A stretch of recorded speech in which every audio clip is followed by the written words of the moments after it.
น้อมระลึกถึงอย่างพระอรหันตสัมมาสัมพุทธเจ้าผู้แสวงหาซึ่งประโยชน์อันยิ่งใหญ่ขอนอบน้อมอย่างพระธรรมคำสอน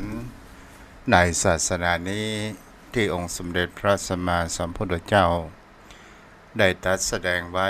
ดีแล้วขอนอบน้อมระลึกถึงอย่างพระสงฆ์สาวกหมู่ใหญ่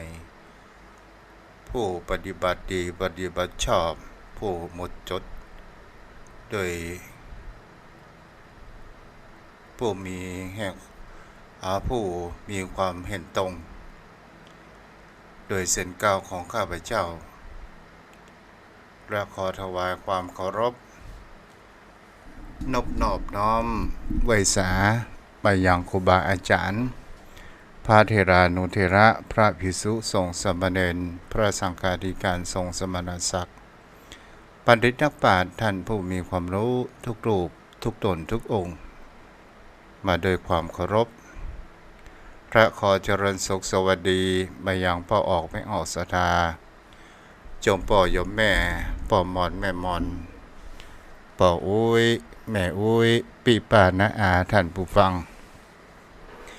ผู้มีบุญทุกท่านที่ติดตามรับฟังธรรมะยามแรงทางสถานีวิทยุเพื่อการศึกษาพระพุทธศาสนาและวัฒนธรรม 104.5 เมกะเฮิรตซ์โดยการส่งลิงก์สัญญาณไปณสถานที่ตั้งแห่งสถานีวิทยุ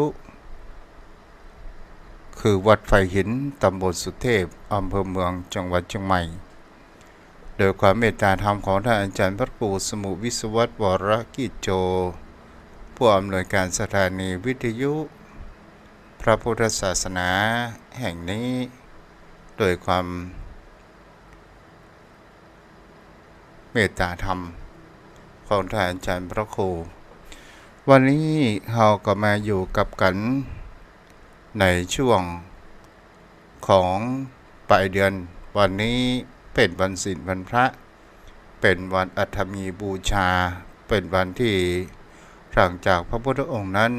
ได้เสด็จดับขันธ์ปรินิพพานครั้งพระพุทธกาลวันนี้เป็นวันที่ถวายพระเพลิงของ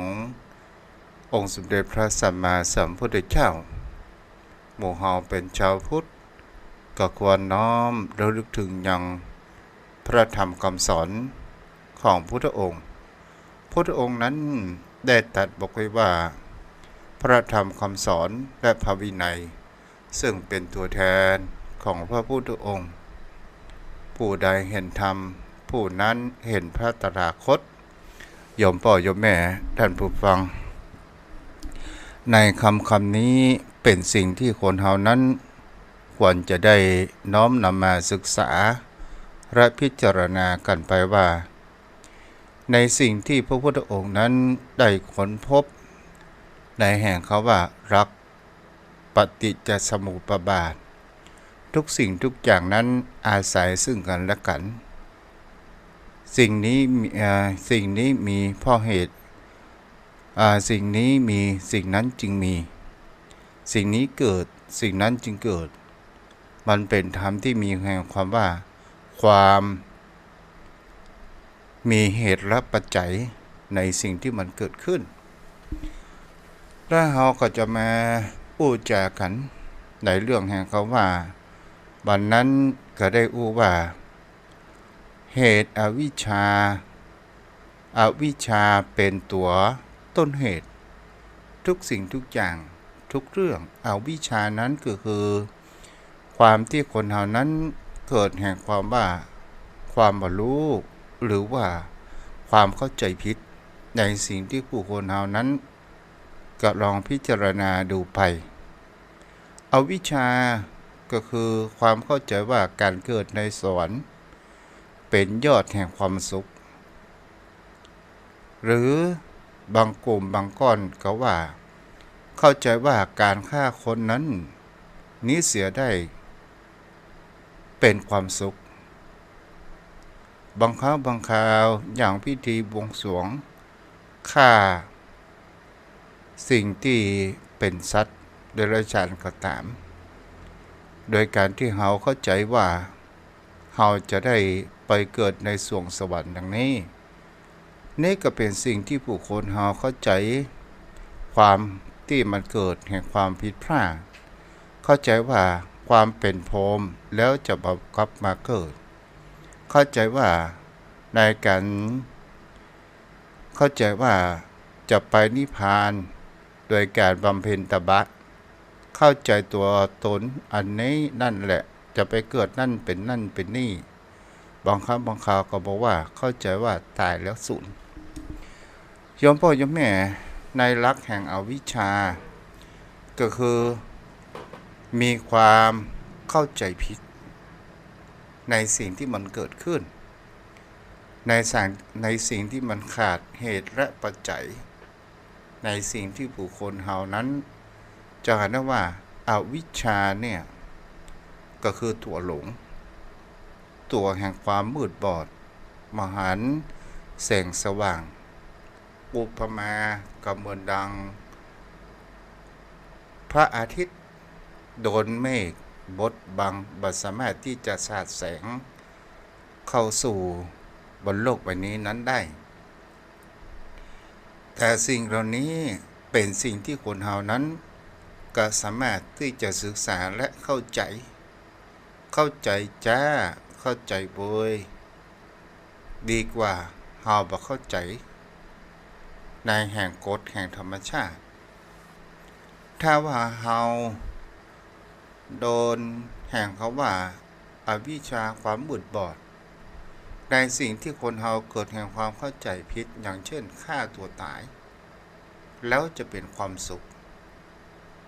แล้วก็เป็นสิ่งที่ผู้คนเฮานั้นบางสิ่งบางอย่างคนเฮาเกิดแห่งความเข้าใจผิดว่าการฆ่าตัวตายนั้นจะพ้นความผิดจะพ้นจากความทุกข์บนโลกใบนี้เป็นสิ่งที่คนเฮานั้นจะเห็นได้ว่าคนทุกคนนั้นก็มีแห่งเขาว่าอายุไขหรืออายุไขก็เกิดมาจากการบุพกรรมในสิ่งที่คนเฮานั้นกระทำไว้อดีตชาติและคนเฮาบ่สามารถที่จะยังรู้ว่าในอดีตชาติคนเฮานั้นทำอย่างพ้องแต่สิ่งที่มันบ่งบอกของเฮาได้ว่าถ้าเฮาเกิดมามีแห่งเขาว่าบุญญาทรัพย์พร้อมไปด้วยผิวพรรณอันผ่องใสพร้อมไปด้วยแห่งจิตใจอันดีงามพร้อมไปด้วยแห่งโภคทรัพย์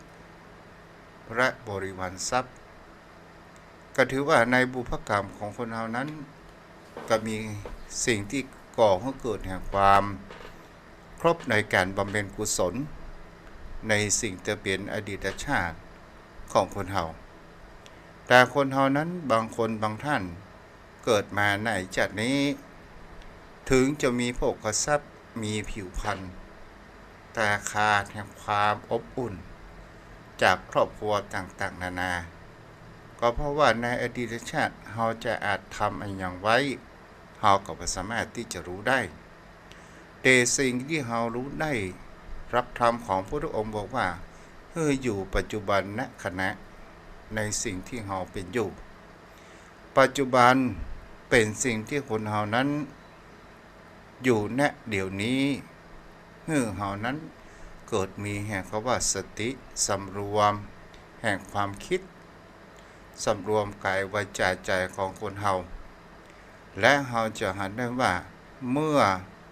ในสิ่งที่เฮามาถึงอนาคตมันเป็นความเฟ้อฝัน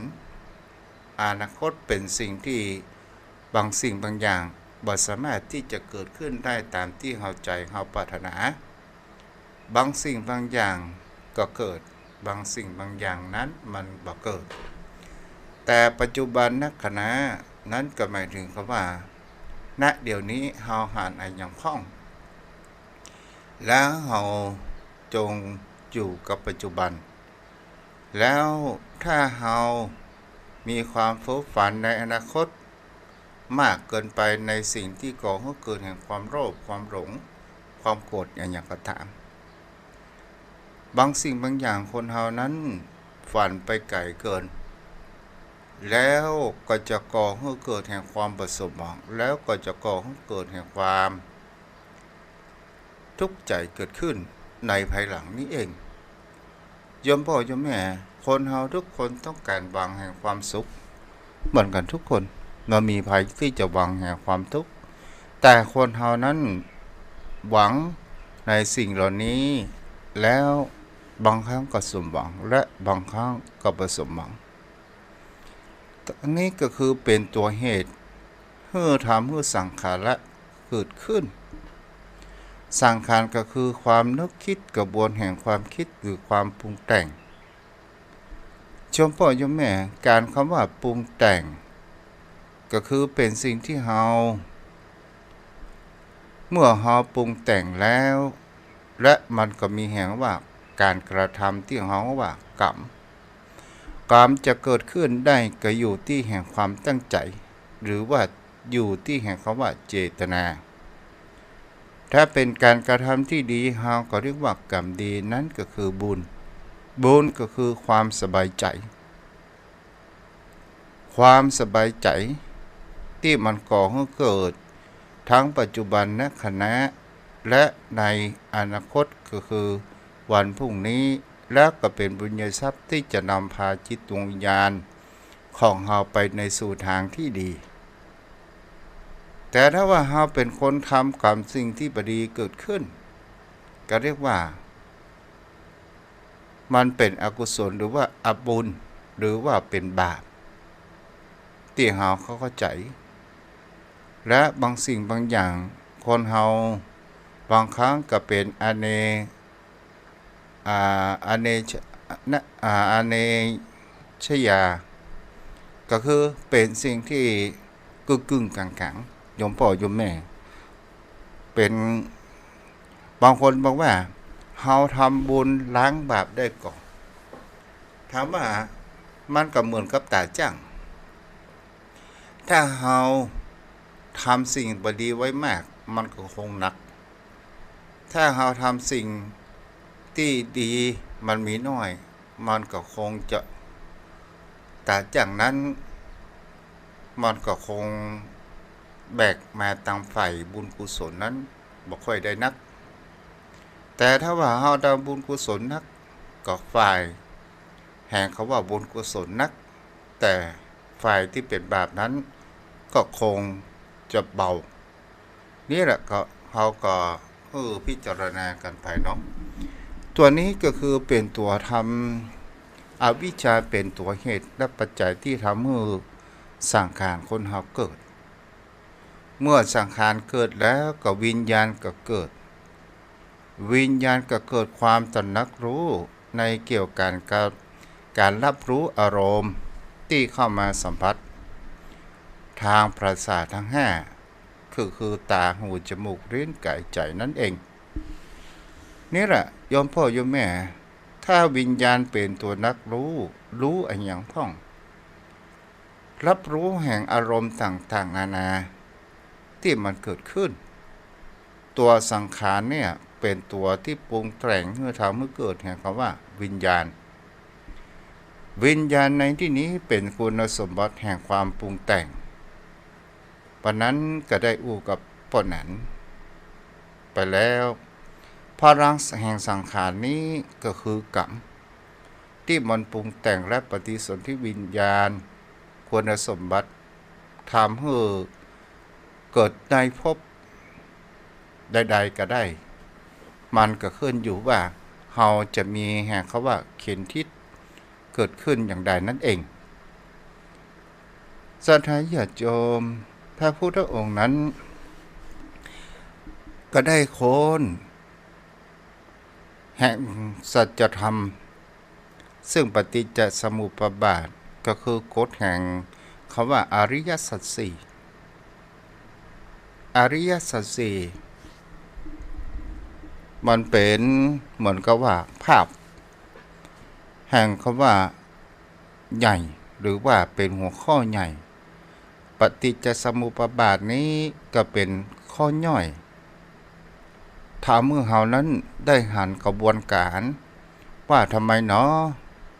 ชีวิตของคนเฮานั้น ถึงมีแต่ความทุกข์อยู่ในวัฏสงสารเมื่อมีเกิดก็จะต้องมีทุกข์เมื่อมามีเกิดก็มามีทุกข์มันอยู่ที่ไหนก็คืออยู่ที่แห่งคำว่าปรุงแต่งเมื่อเราปรุงแต่งแล้วมันก็ก่อให้เกิดแห่งคำว่าในภพและเราก็เพราะว่าเมื่อเราเกิดมามันก็มีนามและรูปก็คือกระบวนการดำเนินการในก่อรูปในชีวิตของคนเราปรุงแต่งกระทำต่างๆถ้าเมื่อเกิดแห่งคำว่ารูปขันธ์เวทนาขันธ์สัญญาขันธ์สังขารขันธ์เกิดขึ้นโดยครบถ้วนอันประกอบไปด้วยคุณสมบัติต่างๆนานาตามพลังแห่งความปรุงแต่งของสังขารคือกรรมที่ทำมาและภายในขอบเขตแห่งคำว่าวิสัยของภพที่เกิดนั้นสุดแต่จะไปเกิดมนุษย์เดรัจฉานเทวดามันก็ขึ้นอยู่เฮาเป็นผู้กำหนดเองโยมพ่อโยมแม่เฮาก็ลองมาดูว่านามและรูปนี้นามก็หมายถึงว่าสิ่งที่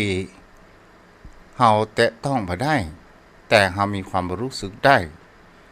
รูปนั้นก็จะต้องอาศัยแห่งคำว่านามธรรม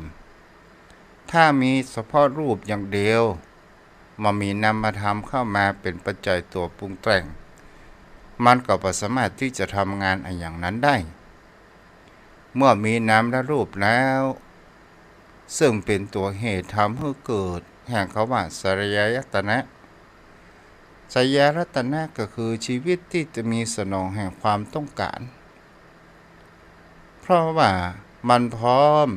เกิดขึ้นกับของการกระทำต่างๆนานาด้วยการตอบโต้สลายตนะก็หมายถึงคำว่าสิ่งที่เป็นตัวเข้ามากระทบทางประสาททั้ง6ของคนเฮาคือตาหูจมูกลิ้นกายใจและก็เป็นเครื่องรับรู้อารมณ์คือทางใจนี่แหละโยมพ่อโยมแม่เฮาก็ลองพอว่านี้ก็คือเป็นสิ่งที่พระองค์นั้นได้ตรัสบอกได้เป็นชี้ขุมทรัพย์เมื่อหมู่กับเฮาทั้งหลายว่าถ้าในหลักธรรมเหล่านี้สิ่งนี้มีสิ่งนั้นจึงมีสิ่งนี้เกิดสิ่งนั้นจึงเกิดนี่แหละโยมพ่อโยมแม่เฮาก็ลองดูว่าอย่างก็ตามที่มันเข้ามากระทบประสาทของเฮาทั้ง6หมายถึงเขาว่าภายนอกนั้นก็คือรูปเสียงกลิ่นรสมันก็มากระทบประสาททั้ง6ของเฮาก็คือตาหูจมูกลิ้นกายใจนี่แหละโยมพ่อโยมแม่แล้วมันก็ก่อให้เกิดแห่งคำว่าเมื่อเป็นตัวสาเหตุให้เกิดแห่งคำว่าผัสสะคือกระบวนการแห่งการรับรู้ดำเนินงานโดยการเข้าไปกระทบทางอายตนะภายในและภายนอกมันก็ก่อให้เกิดแห่งคำว่าอารมณ์แล้วก็ก่อให้เกิดแห่งว่าธรรมารมณ์เฮาที่เฮาฮ้องว่าวิญญาณจักขุวิญญาณโสตวิญญาณคณะวิญญาณชิวหาวิญญาณกายวิญญาณมโนวิญญาณวิญญาณก็แปลว่ารู้ทางหูรู้ทางตาวิญญาณแปลว่ารู้นะวิญญาณแปลว่ารู้เมื่อรูปมากระทบตาเฮาก็รู้ทางตาเมื่อเสียงเข้ามากระทบทางหูก็เป็นการรู้ทางหูคณะวิญญาณรู้ทางจมูกก็คือนมกลิ่นชิวหาวิญญาณก็รู้ด้วยลิ้นก็คือรู้รสด้วยลิ้นนี่เองกายวิญญาณก็เกิดแห่งคำว่าการที่มีแห่งคำว่ารู้ทางกายก็คือความผัสสะก็คือความสัมผัสแล้วก็ก่อให้เกิดมโนวิญญาณเกิดขึ้นรู้ทางด้านจิตใจนั่นเองนี่ก็คือกระบวนการ ที่มันก่อให้เกิดขึ้นต่อมาโยมพ่อโยมแม่กันเดก็จะได้อู้กับพ่อหนานเนาะเมื่อมีเวทนาแล้วเนี่ยเวทนาก็คือการเสวยอารมณ์ที่อยู่ในรูปใดรูปหนึ่งจะเป็นรูปแห่งคำว่าสุขสบายเรียกว่าสุขเวทนาถ้าบ่สบายเจ็บปวดก็เรียกว่าทุกขเวทนาถ้าว่ามีความเฉยๆสุขพ่องบ่สุขพ่องอาทุกขมสุขยะเวทนาหรือว่าอุเบกขาเวทนานี่ก็คือวิจัยแห่งความเป็นปุถุชนคือกระบวนการที่มันมีแห่งเขาว่าหยุดยั้งอยู่เพียงเต้าอี้เวทนาเมื่อเฮาสัมผัสแล้วโยมพ่อโยมแม่ตัณหามันก็เกิดละตัณหาเกิดก็โดยความที่ผู้คนเหล่านั้นถ้าเฮาสุขสบายชอบใจติดใจอยากได้เฮาจะหันได้ว่าธรรมชาติแห่งจิตใจของผู้คนเฮาเนี่ยมันอยากได้อยากมีอยากเป็นอยู่ร่ำไปเมื่อมันบ่ได้มามันจะมีแห่งเขาว่าความทุกข์ใจจิตใจของคนเฮานี้บ่ชอบในการฝืนกระแสหรือบ่ชอบในการสิ่งที่เฮาจะกระทำและมีคนบุคคลมาขัดขวางแล้วเปิ้นฮ้องว่าขัดใจเนาะนี่ก็คือเป็นสิ่งที่เฮาจะเห็นว่าจิตใจของคนเฮามันก็ชอบอยู่ประมาณอย่างนี้แล้วเป็นสิ่งที่คนเฮานั้นบางครั้งบางคราวความคัดอกคัดใจคัดเครื่องต่างๆนานามันก่อให้เกิดแห่งความบ่สบายใจเมื่อเฮาเกิดแห่งคำว่าบุคคลอื่นมาคัดจิตใจของเฮามากระทบกระทั่งว่าเฮาประการเช่นนั้นเช่นนี้เกิดขึ้นเฮาก็จะเริ่มมีแห่งคำว่าอุปทานละเขาว่าให้เฮาจะเอาคืนเขาทำให้เฮานั้นเจ็บอกเจ็บใจแล้วเฮาจะเอาคืน2 เท่าอย่างนี้เป็นต้นถ้าว่ามีความสุขใจล่ะความสุขใจเฮาก็มีความอุปทานเช่นเดียวกันอันนี้สิ่งที่เฮาได้มาเฮาจะเมาแต่สุขทางกายกันเป็นส่วนใหญ่เฮาจะหันได้ว่าเฮาแปลงบ้านแปลงจองเฮาจะหาเครื่องอำนวยความสะดวกสบายมันง่ายต่อชีวิตในการดำรงชีวิตของคนเฮาอยู่ก็คืออย่างเช่นในยุคปัจจุบันเป็นยุคที่แข่งกับเวลาอุตสาหกรรมมันก็มีเครื่องกระตุ้นแรงหลายสิ่งหลายอย่างเช่นเครื่องมือทำอาหารการกินเครื่องอบขนมปังลูกจ้ามามีเครื่องชงกาแฟต่างๆนานาเกิดขึ้นนี่แหละก็เป็นสิ่งที่เฮาจะหันได้ว่าคนเฮาก็ย่อมที่อยากจะมีแห่ความสะดวกสบายเกิดขึ้นแล้วบางสิ่งบางอย่างถ้าบัดตันอกบัดตันใจของเฮาก็อยากจะมีแห่งความ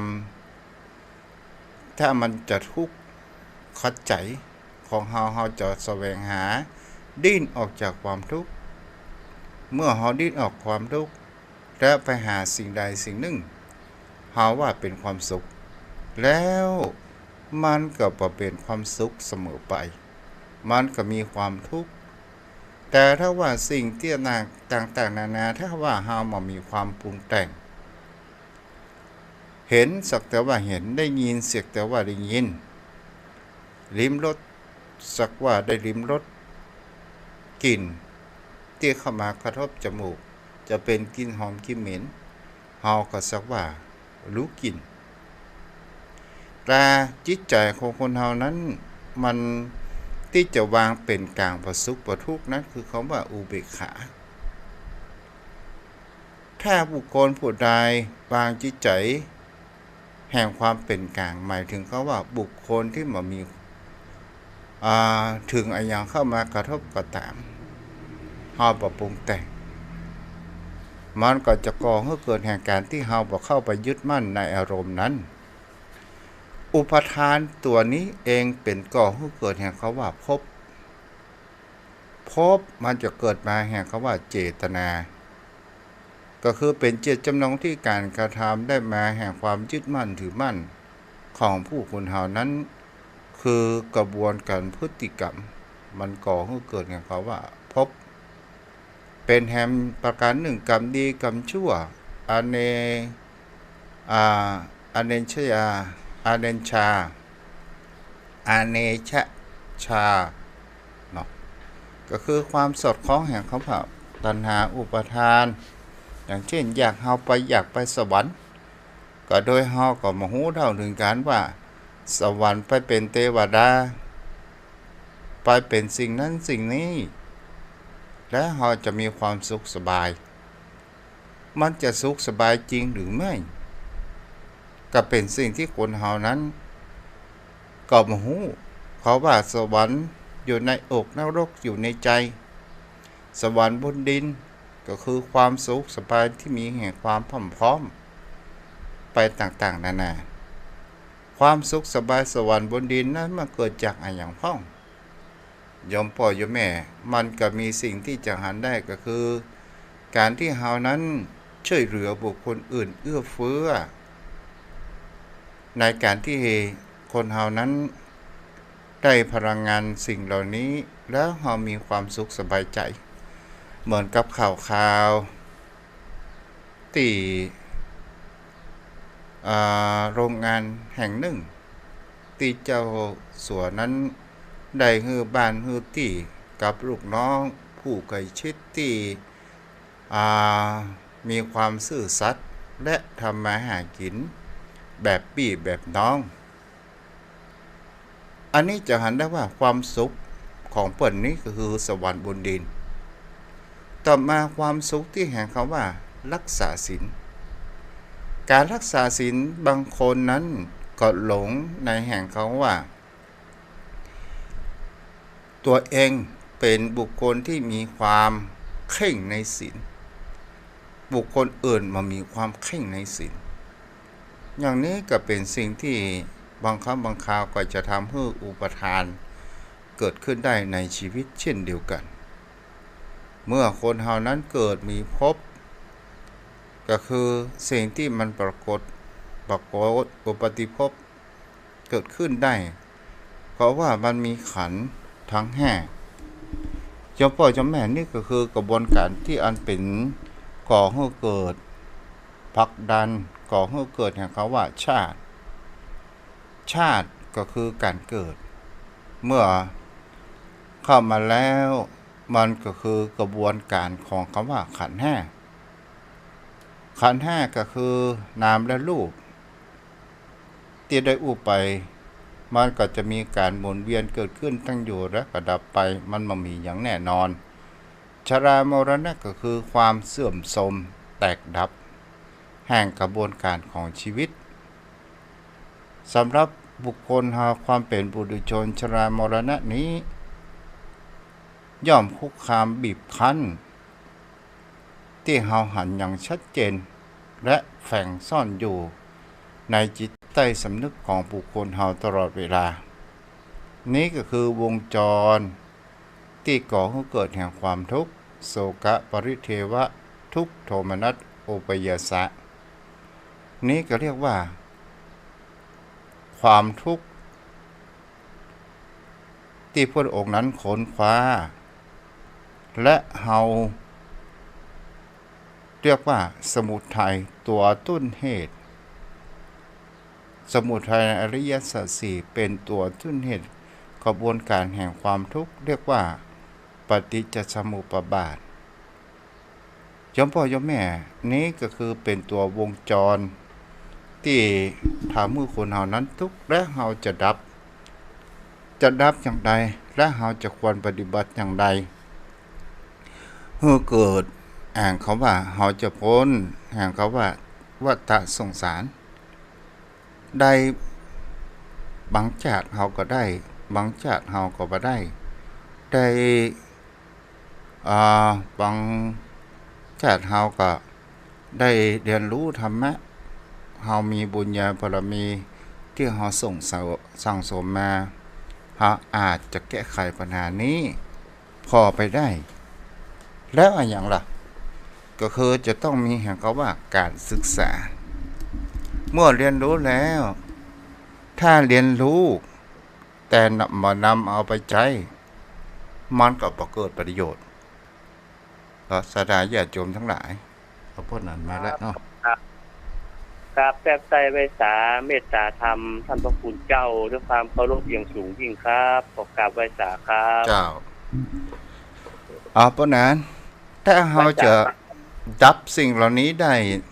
นี่มันใช้เวลาหมื่นก่อนโอ้ถ้าจะดับแห่งกองสังขารแล้วไว้สาเจ้าดับเหตุแห่งทุกข์เนี่ยมันต้องดับที่ต้นเหตุท่านพระคุณเจ้าแต่ถ้าบรรเทาเมื่อเบาบางนี้ก็พอจะได้แต่ถ้าดับสังขารเลยบ่ฮื้อได้มาเวียนว่ายตายเกิดในวัฏสงสารต้องดับที่ความบ่ฮู้คืออวิชชาหรือดับที่ตัณหาสิ่งนี้ถึงจะบ่เกิดแต่ว่าถ้าดับบ่ได้มันก็จะต้องมาเป็นวงจรกลับมาเกิดมาสร้างภพสร้างชาติมันก็จะเวียนไปแบบนี้ตลอดไปเพราะเชื้อของมันยังมีอยู่ไว้สาครับท่านพระพุทธเจ้าครับแล้วถึงว่าเชื้อของมันนี่มันคืออย่างพวกนั้นเชื้อที่จะทำเมื่อเกิดการเกิดขึ้นเนี่ยท่านพระคุณเจ้าครับมันมีตัณหามีอวิชชาเป็นเชื้อเริ่มที่จะทำให้มาเป็นเชื้อทำให้มาเกิดเป็นในภพภูมินั้นๆอาจจะบ่ใช่ภพภูมิของมนุษย์เสมอไปอาจอยู่ที่การกระทำในภพนั้นๆแห่งครั้งหนึ่งอาจจะไปเกิดเป็นอบายภูมิก็ได้หรือไปเกิดสูงขึ้นไปเกิดเป็นเทวดาสูงยิ่งกว่านั้นก็ไปเกิดเป็นพรหมท่านเจ้าครับแต่ยังบ่ถึงขั้นกับหลุดพ้นหรือว่าวิมุตติความหลุดพ้นเป็นอรหันต์อันนี้จะบ่ได้มาเกิดจะได้ดับสิ้นสูญไปแล้วไว้ตาเจ้านอกจากว่าเฮาเรียนรู้แล้วเฮาดับแห่งอวิชชาจากนี้เฮารู้แล้วเฮาประพฤติปฏิบัติก็เมื่ออยู่ยังชีวิตมนุษย์บนโลกใบนี้ก็หมายถึงเขาว่าเฮาโปร่งเฮาวางได้พ่องเนาะเฮาก็ถือว่าเฮาเกิดมาก็มีค่าเนาะใช่จ้ะครับคืออย่างน้อยก็ยังได้ดวงตาหันธรรมขององค์สมเด็จพระสัมมาสัมพุทธเจ้าอาจจะเป็นเหตุที่เฮาได้บรรเทาทุกข์ได้ท่านเจ้าครับถึงแม้ว่าจะบ่ได้หลุดพ้นแต่ว่าเฮาได้มีธรรมะขององค์สมเด็จพระสัมมาสัมพุทธเจ้าที่พระองค์ได้มอบเพื่อแก่เวนยสัตว์ทั้งหลายเฮาก็จะบรรเทาทุกข์ถึงพ้นทุกข์ได้ครับไว้สาครับจ้ะแล้วก็เฮาก็พอว่าสิ่งเหล่านี้เนี่ยมันมักอยู่ในจิตสันดานของคนเฮาที่เรียกว่าอาสวะเนาะเป็นเช่นนั้นครับท่านพระคุณเจ้าถ้าเฮาภาพใหญ่ๆก็คืออาสวะก็คือกิเลสหมู่ใหญ่เนี่ยคือว่ากิเลสเครื่องเศร้าหมองที่ดองอยู่ในเป็นอนุสัยดองอยู่ในกมลสันดานถ้าเฮาบ่มันคัดเกลาท่านพระคุณเจ้าสิ่งนี้มันก็จะต้องอยู่ติดในตัวตนของเฮาอันจะเป็นเหตุให้เฮาเป็นเชื้อที่ต้องมาเวียนว่ายตายเกิดอยู่ครับไว้สาครับแล้วอาสวะนั้นก็คือได้แก่การใฝ่ใจในสิ่งที่สนองแห่งความอยากที่มันเข้ามากระทบประสาททั้งห้าก็มีแห่งคำว่ากามสวะความเห็นความยึดมั่นถือมั่นเช่นยึดว่ารูปนั้นเป็นของเรารูปนี้เป็นของรูปเป็นของเรารูปนี้เป็นของเราเป็นต้นแห่งคำว่าทิฏฐาสวะอันนี้เป็นภาษาบาลีก็คือความเข้าใจว่ารูปนี้เป็นของเราเพราะนั้นว่ารูปนี้เป็นของเราถ้าเป็นรูปของเราเนี่ย มันจะมีการยึดมั่นถือมั่นเกินไปก่อนเป็นเช่นนั้นครับท่านพระคุณเจ้าเพราะรูปที่การปรุงแต่งถ้าเรายึดติดว่าเป็นรูปของเราก็ดูเหมือนว่ามันจะอยู่ในอำนาจบังคับบัญชาของเรานะถ้าทำเมื่อเราหลงอยู่ในรูปว่าเป็นตัวเป็นตนเป็นเช่นนั้นแต่ถ้าสิ่งใดที่เรารู้เท่าทันว่ารูปมันเป็นการปรุงแต่งขึ้นมันอยู่ในอำนาจของธรรมชาติอยู่ในอำนาจของกฎพระไตรลักษณ์แล้วมันบ่มีตัวมีตนมันจะต้องอยู่ในอำนาจของอนิจจังทุกขังอนัตตาเฮาปลดปล่อยปลงวางได้ก็เฮาก็บ่ยึดติดในสิ่งนั้นครับไว้สาท่านเจ้าครับเจ้าถ้าเฮาอู้มันชัดเจนบางคนก็ว่าบ่เป็นของเฮาได้หยังไดก็พอกะเฮาจื้อนั้นจื้อนี้บ่เป็นของเฮาได้อย่างใดมีจิตใจมีความเถียงในจิตใจเนาะปะน่ะเนาะไว้สาครับมันเป็นสมมุติสัจจะที่ตั้งขึ้นเพื่อให้เลือกร้องได้ถูกต้องว่าสิ่งนี้เป็นสิ่งนี้สิ่งนี้ชื่อนี้สิ่งนี้เรียกว่าชื่อนี้เพื่อจะได้บ่สับสนครับเพื่อจะได้ทำความเห็นว่าที่สมมุติสัจจะขึ้นนี่เป็นตัวบุคคลแล้วก็ตั้งชื่อขึ้นชื่อนายกนายขอนายงอเพื่อจะฮ้องชื่อได้เท่านั้นเองครับไว้สาครับท่านเจ้าครับถ้าเฮาลองคิดกันไปลงไปลึกๆก็คือสิ่งที่มันก่อให้เกิดรูปนั่นก็คือดินน้ำลมไฟแล้วมีอากาศเป็นตัวช่วยเนาะแล้วก็เป็นสิ่งที่เฮาจะหันแล้วว่าถ้าว่าเฮาเกิดมาบ่มีตัวแห่งคำว่าวิญญาณหรือว่าตัวรู้เนี่ยเข้ามาปฏิสนธิเนี่ยเฮาก็คงใจร่างกายนี้บ่ได้เหมือนกับรถโครงรถยนต์ไอ้หยังเฮาว่ารถยนต์ไอ้หยังเฮาว่ารถปะน่ะไว้สาครับท่านเจ้าคือองค์ประกอบทั้งหมดทั้งมวลนะครับที่เป็นตัวของรถมีทั้งเครื่องยนต์มีทั้งเกียร์มีทั้งแว่นมีทั้งประตูกระโปรงกระจกทั้งหลายทั้งมวลนะครับท่านเจ้ามันเป็นองค์ประกอบของรถแต่ว่ารถมันจะขับเคลื่อนได้นั้นต้องใช้น้ำมันครับมันเหมือนตัวที่ท่านเจ้าอธิบายว่าไม่ต้องมีตัวรู้ตัววิญญาณเข้าประกอบถ้าอย่างอั้นแล้วมันก็สามารถขับเคลื่อนได้เหมือนตัวของคนเฮานี่มันประกอบไปด้วยธาตุ4ขันธ์5มันประกอบเข้าด้วยกันแล้วมีตัววิญญาณเป็นตัวรู้วิญญาณนี่ก็ส่งไปที่ใจก็ส่งมาที่วิญญาณเพื่อจะให้ขับเคลื่อนกระทำดังนั้นกระทำอย่างนี้ทั้งที่เป็นทุกข์และเป็นสุขหรือเป็นดีและเป็นชั่วก็อยู่ที่ตัวที่จะสั่งให้กระทำเท่านั้นเองครับไว้สาครับท่านเจ้าครับถ้าเอาว่า หัวใจสำคัญของรถยนต์ก็คือองค์ประกอบที่อย่างปะนั้นว่าหัวใจมีพร้อมแต่บ่มีน้ำมันก็คงเดินบ่ได้ไว้สาครับแต่คนเฮา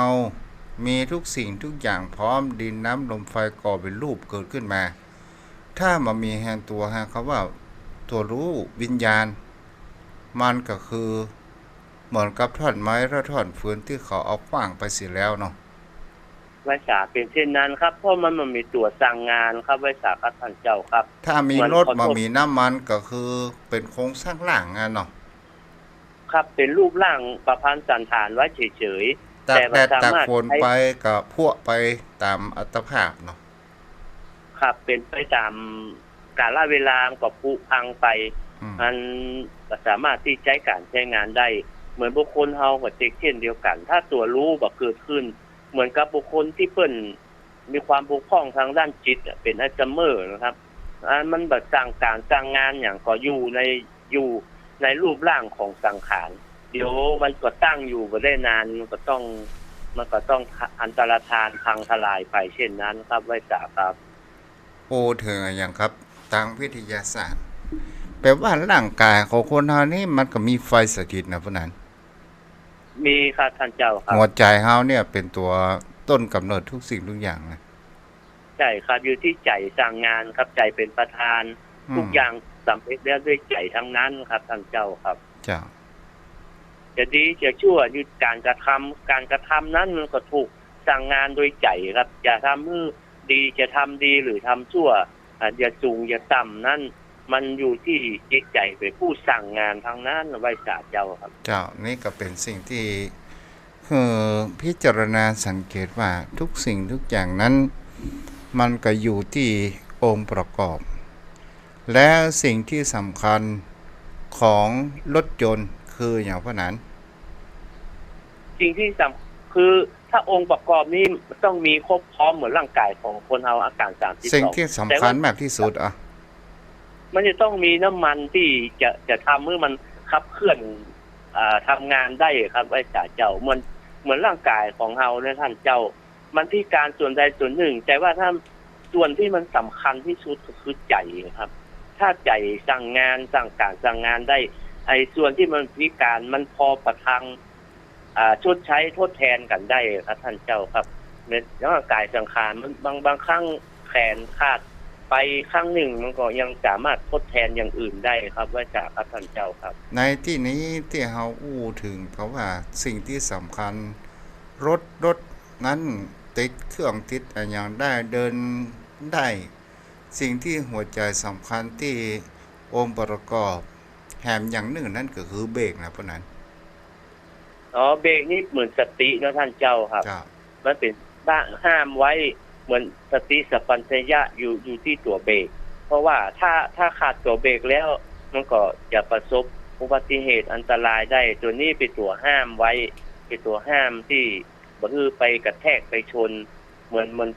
นในมนุษย์ของคนเฮานี้ก็มีสติสัพพัญชยะควบคุมบ่คือเกิดประมาทในสิ่งในการกระทำต่างๆเพราะว่าขาดสติสัพพัญญะแล้วมันก็ทำให้เฮาตกไปในทางที่ชั่วได้ด้วยประการเช่นนั้นครับท่านเจ้าครับทำไมพระองค์บอกว่าเว้นสุราเมลัยเหรอสุรานี่มันทำให้ขาดสติสัพพัญญะครับศีลทุกข้อนั้นมีความสำคัญหมดแต่มันสุรานี่เพราะว่ามันไปตั้งอยู่ในความประมาทถ้ากินสุราเข้าไปแล้วมันเกิดร่างกาย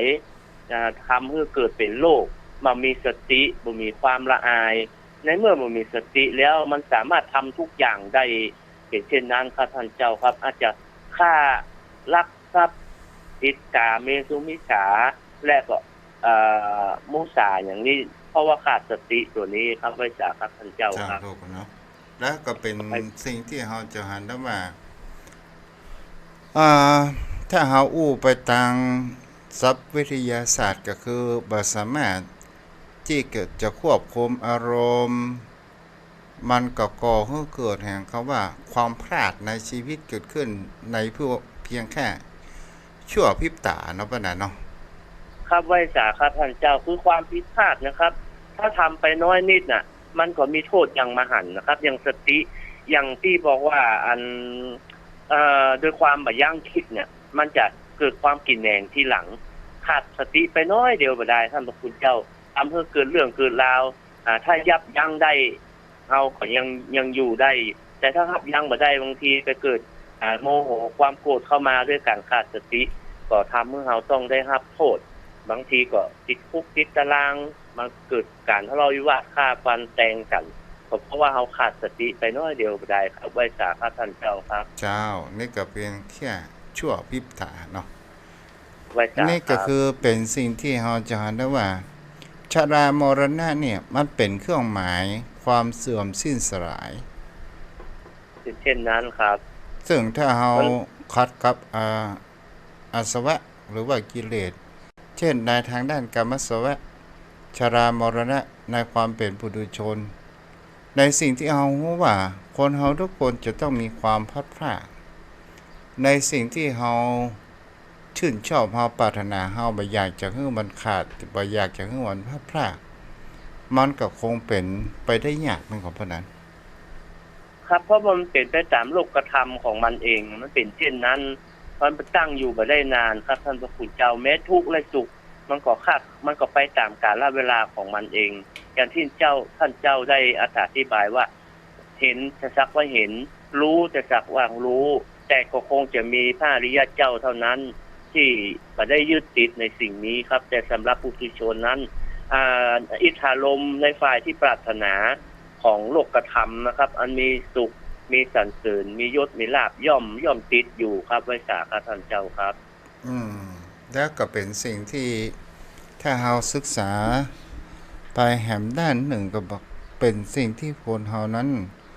ชรามรณะเนี่ยถึงเฮาบ่อยากจะปรารถนามันก็ตามแต่มันก็มีเป็นกฎของธรรมชาติอยู่แล้วฉะนั้นเนี่ยเฮาก็จะต้องศึกษา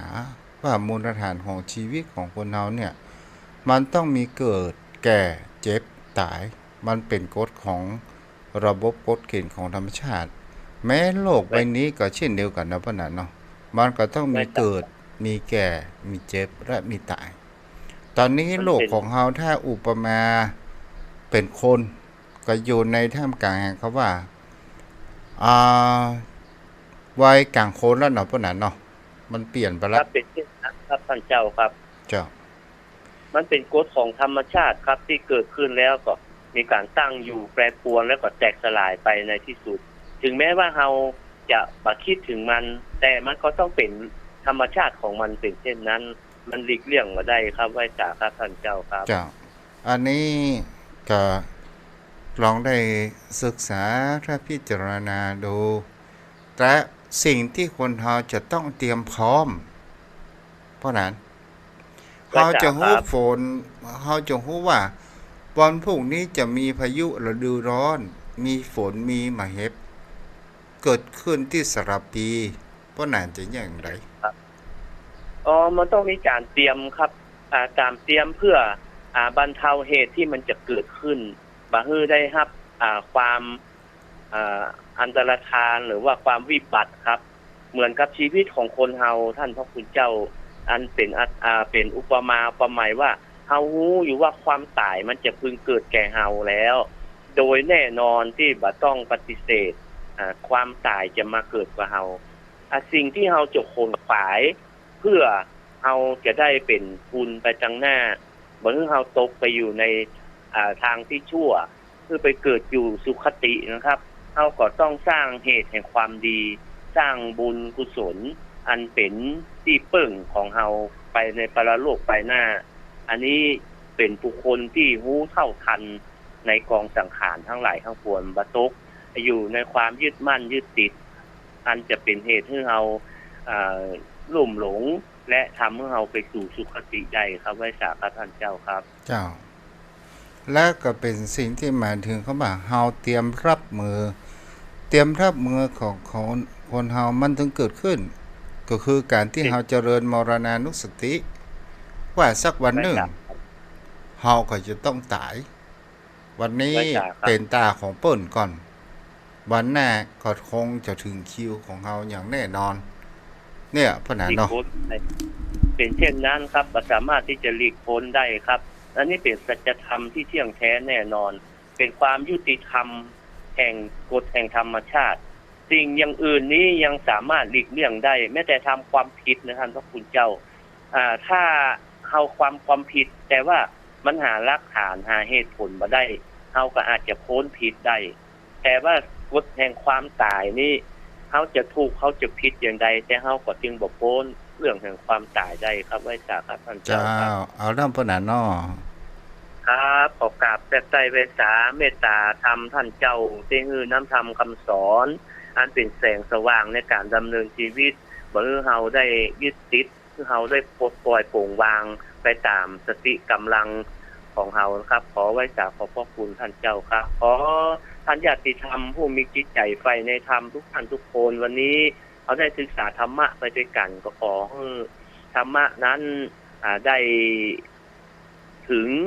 ได้บรรลุ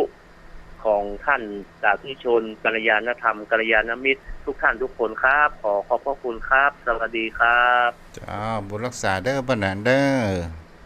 ไว้สาครับเจ้า ขออนุโมทนากับแม่จุนศรีภาชาที่รับฟังทาง Facebook เนาะแล้วไผจะโทรศัพท์มาทาง มือถือทางวิทยุก็โทรมาได้เด้อที่เบอร์โทร0631639950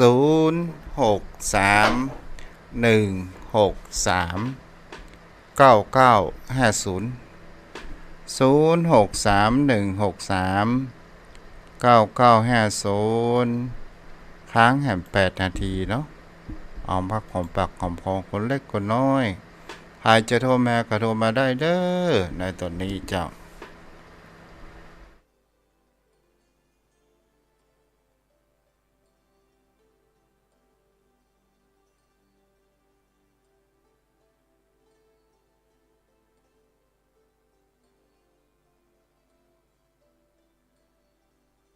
0631639950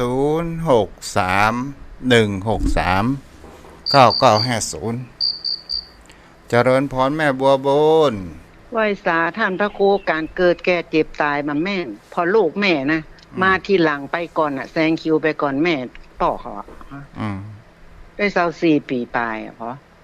มาลูนแต่ไปก่อนเหลือกับแม่คนเดียวนั่นมาเดียวเนี่ยการตายมันเหมือนแน่นอนนะเนาะจ้านั่งคนเดียวโกกโงกวันนี้บอกออกไปไหนเพราะมันมีบัญชีมันพระไปวัดตะเจ้าละแมลงนี่แม่บอกออกไปแล้วดีกันแม่ฟังแม่เขาพ่อครูเขาสนทนากันแม่ก็ม่วนเหรอได้ความรู้เนาะเจ้าแต่คืนแม่ก็ฟังเหมือนกันนะแต่แม่บ่โทรมาได้เจ้าอนุโมทนาจนพระรับเด้อเกือบบ่ตานได้ไปวัดวันนี้สวรรค์สำคัญเนาะอาจจะมีบูชาอย่างนั้นเนาะเจ้าไหว้ศาลนะเจ้าได้กินเฮ็ดทอบมั้ยหรอแม่บ่มักลูกแม่บ่มักไม่เหม็นกินเฮ็ดทอบทุเรียนอย่างนี้นะแม่บ่ชอบเว้ยมโนนตัวบ่มักของแปลงกะจ้ะมันไฟต่ำมันแบบไฟสูงมันโนนแม่ก็เมนนะเจ้าไหว้ศาลนะเจ้าคนรักษาเจ้า0631639950แต่เกมทางแม่อ้อยจะซื้อเฮ็ดทอบเพื่อ3 ลิตรคงจะถูกลงมาชัดนักค่ะเนาะ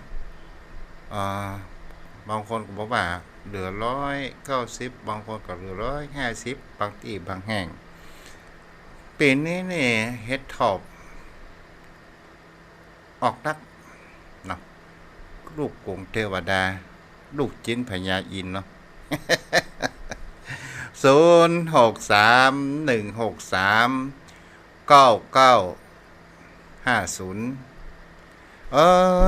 ขออนุโมทนาบุญครับโยมแม่ที่ได้ให้หอมปูนเด้อ06เจริญพรค่ะผู้จัดการค่ะแม่ศรีภาชาเนาะท่านว่าไงนะว่าไงแม่มีอะไรเหรอก็ติดตามท่านอยู่อะค่ะจ้าอนุโมทนาบุญนะค่ะสาธุจ้าผู้รักษาจ้าจมพ่อจมแม่ก็คือลูกตู้ได้ว่าตอนนี้กำลังปรับปรุงสถานที่ยังขาดเจ้าภาพปุนปรับปรุงมิทัศน์เทลานวัดรันวาวันนี้ก็คงจะไม่ได้ตันอนุโมทนาเนาะเจริญพรเจ้าสาธุเจ้าท่านพี่น้องเมืองฝางฟังที่เมืองฝางไปเนอะฟังชัดเจนดีหน่อยนะเมืองฝางได้กินให้ถอบแล้วก็แม่อู้ตังโทรศัพท์กันแม่อู้ตังโทรศัพท์เฮ้จ้าจ้าบุญรักษาได้แม่เด้อจ้าจะไม่ฟังอยู่ชัดเจนดีอยู่เจ้ามุงฝางจ้าอนุโมทนาเด้อเจ้าสาธุจ้าตามเมืองฝาง0631639950แต่ว่าแม่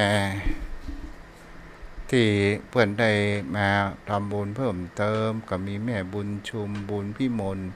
ต่างแม่แฝกเนาะมาพร้อมกับหลานได้รวมทำบุญแห่ง400บุญญาบารมีแต่วันนี้ต่างกระร่าง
ธงชาติและเพลงชาติไทยเป็นสัญลักษณ์ของความเป็นไทย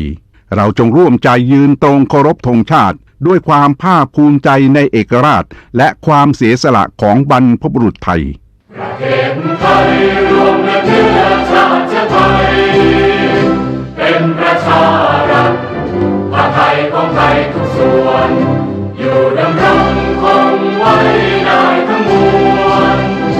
ด้วยไทยล้วนหมายรักษาพันยินไทยนิรักสงบแต่ถึงรบไม่กล้า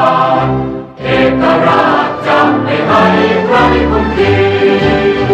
สละเลือดทุกอย่างเป็นชาติทะเลพลังประเทศชาติไทยทวีมีชัยชโย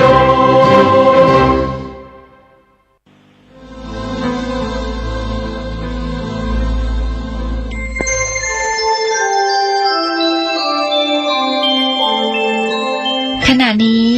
ท่านกำลังฟังสถานีวิทยุกระจายเสียง FM 104.5 เมกะเฮิรตซ์เนื่องในโอกาสพระราชพิธีมหามงคลเฉลิมพระชนมพรรษา6 รอบ 28 กรกฎาคม 2567 รัฐบาลขอเชิญชวนหน่วยงานภาครัฐ ภาคเอกชนและประชาชนร่วมแสดงความจงรักภักดีและสำนึกในพระมหากรุณาธิคุณด้วยการจัดตั้งโต๊ะหมู่ประดิษฐานพระบรมฉายาลักษณ์พระบาทสมเด็จพระเจ้าอยู่หัวพร้อมเครื่องราชสักการะประดับธงชาติไทยธงตราสัญลักษณ์และประดับผ้าระบายสีเหลืองร่วมกับผ้าระบายสีขาวตามอาคารสถานที่ของหน่วยงานและบ้านเรือนพร้อมทั้งจัดกิจกรรมจิตอาสา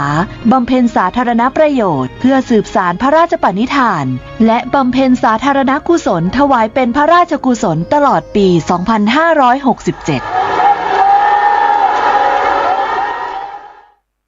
ทำความโกรธถ้าไม่หายทีเดียวก็จะลดน้อยลงไปเห็นได้อย่างได้ชัดก็จะเห็นผู้ที่ปฏิบัติธรรมทั้งหญิงทั้งชายหรือสมณะบรรพชิตพระภิกษุสามเณรที่เจริญภาวนากรรมฐานท่านจะเป็นคนอารมณ์ดีจิตใจดีไม่โกรธง่ายก็เป็นคนที่ถ้าเราดูแล้วก็เหมือนคนที่ว่าสุขกายสุขใจแล้วก็จะมีอาการผ่องใสปรากฏขึ้นบางคนนี่เข้าออกโรงพยาบาลเป็นว่าเล่นไม่หายโรคก็กำเริบเรียกว่าเข้าออกโรงพยาบาลนายแพทย์แล้วก็พยาบาลเจ้าหน้าที่ของโรงพยาบาลก็เยียวยากันก็บางคนก็เรียกว่าไปโทษโรงพยาบาลไม่ดีหมอไม่ดียาไม่ดีคนที่เข้าโรงพยาบาลแล้วบางคนก็หายจากโรคภัยไข้เจ็บก็มีมากกว่าหลายเท่าบางคนป่วยแล้วไม่ยอมเข้าโรงพยาบาลก็บางครั้งก็โรคนั้นเยียวยารักษาหายเองบ้างไม่หายเองบ้างก็ตายเหมือนกันจะเข้าโรงพยาบาลก็ตายไม่เข้าโรงพยาบาลก็ตายถ้าถึงเวลาแต่การที่ผู้ดำเนินรายการนำแบ่งปันความคิดดีๆวันนี้เราจะต้องมาฝึกนิสัยที่ดีๆนิสัยที่เคยเสียโกรธง่ายอิจฉาตาร้อนกล่าวร้ายตำหนิติเตียนคนอื่นก็เป็นเรื่องของกิเลสที่มีอยู่ในใจของตัวท่านเองก็รอให้มันหายเองคงไม่หายหรอกถ้าเราไม่ได้เจริญภาวนาเจริญสติปัฏฐานทั้งสี่กี่ภพกี่ชาติจะหายไม่มีอะไรดีขึ้นซ้ำร้ายอาจจะกำเริบไปสู่เวจีมหานรกอย่างเช่นพระเทวทัตก็ดีหรือผู้ที่หลงผิดทั้งหลายว่าเชื่อว่าบาปไม่มีบุญไม่มีโลกนี้ไม่มีโลกหน้าไม่มีคุณพ่อคุณแม่คุณครูบาอาจารย์ไม่มีผู้พระคุณไม่มีบุญมีคุณอะไรอย่างนี้เป็นต้นก็เป็นเรื่องที่น่ากลัวที่สุดนะครับท่านผู้ฟังเรื่องของกิเลสความโกรธตัวเดียวขับเข้ามาปิดโอกาสให้เราด้อยโอกาสเสียโอกาสแล้วก็ทำลายตนเอง